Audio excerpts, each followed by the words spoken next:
All right, in this module, in this lecture, we're going to start talking about point defects in ceramics and build up from there. So before we get started, though, before I tell you about defects in ceramics, I want to see what you may recall from MSE 201 or other classes. So see how many different point defects in ceramics you can name. That'll be in the quiz, so pause the video, go over there, fill that out, and then come back and we will discuss. All right, so let's go ahead and take a look at some of the various defects in ceramics.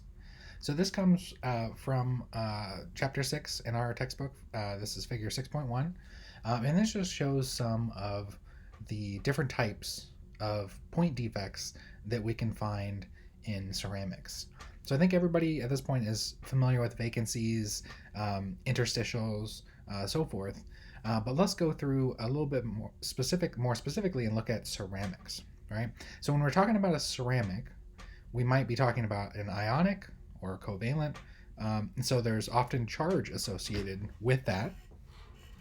And so we have not only just vacancies, we have anion vacancies. We could also have cation vacancies, right? So there can be vacancies on different ions or components of that material, since we're talking about more than one atom, molecule, or ion. We could also have an interstitial, right? There could be something in a spot that's not normally occupied between the ions. There could also be an impurity, right? So in this case, instead of O, which is implied to be the oxygen anion, we may have something else like L. So just a different impurity, but it's in the same spot as something else. So this is substitutional impurity. We also have interstitials of the cation. We have impurity interstitials. So there's multiple types there. And we also have this thing called misplaced atoms. And so this is where an M should normally be occupied, but it's occupied by O. So effectively, these two things got swapped, right? So all of these are things to consider. A couple notes. So if you think about these misplaced atoms, they specifically say atoms.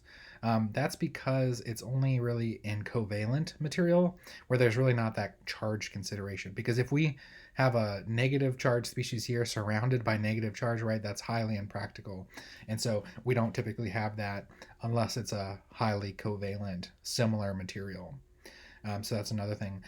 Also, you might have noticed that interstitial wise, we have cation and impurities, but you don't see an anion.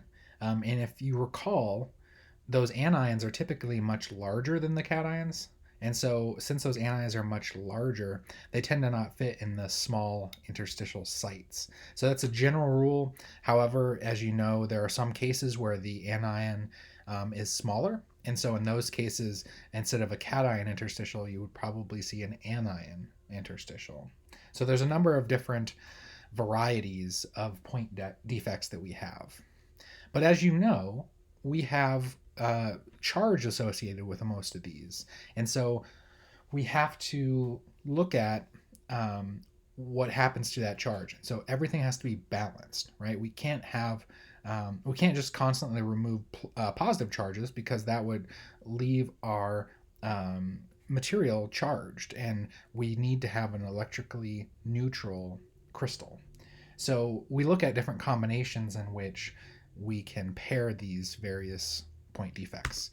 So the first one that you're probably familiar with from MSE 201 and other classes is called the Shotkey defect. So this is a charge equivalent number of vacancies formed on each sublattice. So let's unpack that a little bit. This is sodium chloride. When they refer to each sublattice, they're talking about either the sodium sublattice or the chlorine sublattice. And so then the other part is the charge equivalent number. So basically, we need to balance the charge. So to do that with NaCl, we remove one sodium and one chlorine. That removes plus one charge, minus one charge. And so that is a charge equivalent number. And so that's going to be tied to the stoichiometry. And so typically what we say with the Shotkey defects is we remove basically a formula unit.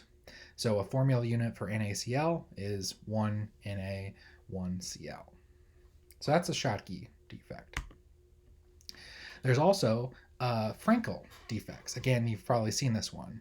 And this is different in that, in this case, we look at ion vacancy on a regular site coupled with that same ion going to an interstitial site.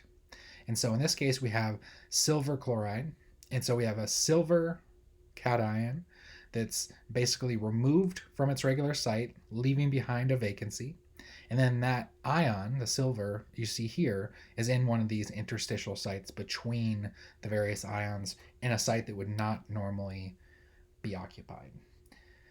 We got to keep in mind that this is, again, if we're dealing with interstitials, the size of the ion matters. And so for most cases, these Frankl defects would involve the cation, except in those cases where the anion cation, the cations are larger, anions are smaller, right? So it does matter about the relative sizes of the ions. In this case, it's pretty typical. The cation is smaller, and so that's the one that's going to fit into these small interstitial sites.